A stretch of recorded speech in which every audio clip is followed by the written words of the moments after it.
Yang penting tak kenal saya. Tapi kau tentu kena tengok video saya. Boleh saya tahu gaji bos berapa? 2,000. 2,000. Okay, ni cukup muat lah 2,000. Oh, tapi Sila masuk bos. tapi macam kecil sangat.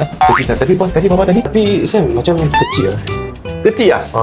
Kalau kecil, you kena pakai cermin pembesar tengok. Oh, ada okey sikit lah. Oh, tengok. Wah, macam besar lah. Ini apartmen, betul. Saya nak kondo. Tapi bos gaji you berapa? 2,200. Apa, mai tengok. Tapi saya nak balkoni lah. Kau gini lah? Sam, saya nak rumah landed lah. Ada, bajet berapa? Bajet saya 200,000.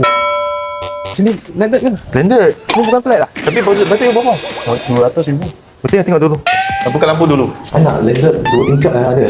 Tapi dia bos you bajet 200 ya kan? Ha. Mai tengok dulu, jom. So, cukup. Tapi Sam.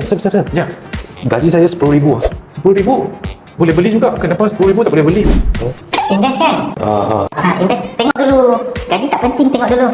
Ni bilik master bed juga. Ya Sam, I mau cari rumah 700 sebulan okey lah. Beli bukan sewa. Beli ya. Okey, ada ni. Jual lah ni. Ini nak jual ya? Tapi kosong ke ni? Kosong. Tapi you bayar kosong. Ini boleh full loan lah. Tak payah bayar apa-apa. Tengok. Berapa cantik oh. Oh, cantik oh. Original semua. Bulanan 700. Apa lagi bos you mau? Oh, harga pun cantik okey lah.